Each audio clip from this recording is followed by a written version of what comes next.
work, a toxic work environment can play a major role in your mental health.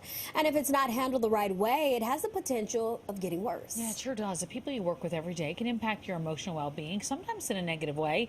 And that can, of course, deplete energy and productivity, but it does not have to be that way. Yeah, so joining us now with her tips for a healthier work environment is Vanessa Coppes, editor-in-chief of Bella Magazine. Welcome back to the show. Thank you so much for having me. All right, so Vanessa, some people just seem to get sucked into the toxicity of the work environment. Why is that?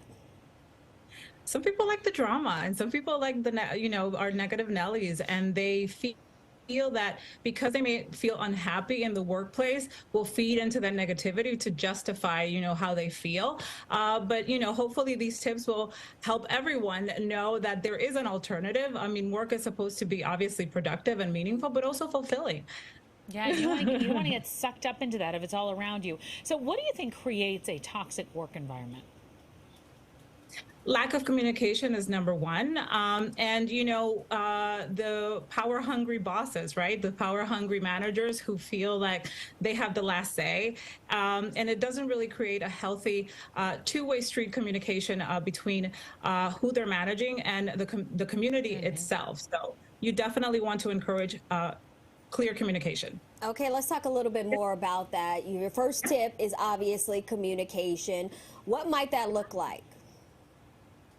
Open door policy. I, manage a group of 60 plus employees, and everyone has my cell phone. If there's something that has been left unsaid at a meeting, I encourage everyone to reach out personally. I do encourage everyone to reach out in a group setting so that we can learn, because disagreements are unavoidable, but they also can be very productive. They can help everyone see everybody's points of view, and we can agree to disagree or move forward and find a solution that works for everyone involved. So this one's an interesting one because I think it can be difficult, and it's something I think we learn a little bit later in our careers, but it's setting boundaries. I think it's tough for a lot of people. What are some ways you suggest to start doing that?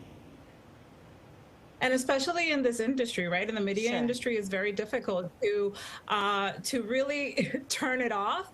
But we need to make time.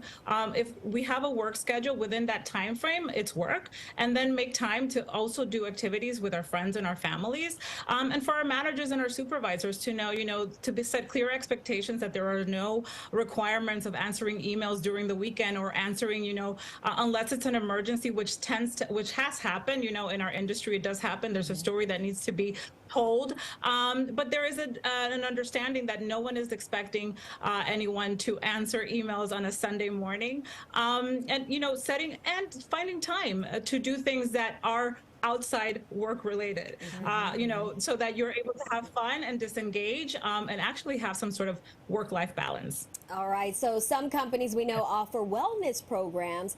Why is that important, or why is it important to take advantage of those? We know, and there are surveys that say that, that healthy employees, a healthy workforce is just more productive. And there are companies that offer, whether it's gym memberships, virtual online classes, where you can do together as a team. But we know that if we take care of our physical health, our mental health is also taken care of, and we're able to show up, be more productive, be more engaged, and honestly distress and get our energy back to do what we need to do. So, the break area in the office can also help set a little bit of a better mood. What do you suggest with that? There are companies that have really, really cool work break areas in the workplace, and they have books or they have coffee machines where people can really make, whatever kind of latte or their teas. I'm very proud of my work area, my break area in our office, because we tend to cater to all, taste in the office, where we have teas and lattes and coffee machines and all of these different things. But we also have books, and we also have couches that just encourage, like a change of scenery is sometimes all you need to disengage for that time being, and then get back to work a little bit more relaxed. Yeah, well, maybe we're coming over to Bella. Right. I feel like food always puts, everyone in a good mood. I'll take a latte. Right. Free food. All right, so finally you say company culture should be encouraged. What do you mean by that? I actually implemented this right in the middle of right when the pandemic started. We would have monthly team meetings, but because we were unable to see each other, we started to meet virtually via Zoom. And let me tell you, on a weekly basis, this completely shifted the communication between my team and also the relationships that we had with each other. We were more engaged in knowing, what was going on in each other's lives, and therefore we're able to show up more productively to work because we cared about each other. We wanted to know, what was going on. You have to do team building activities, whether it's something, like a field, we call them Bella field trips in our office. Well, we'll go to lunch together, or we'll go to dinner together, or we'll watch a show.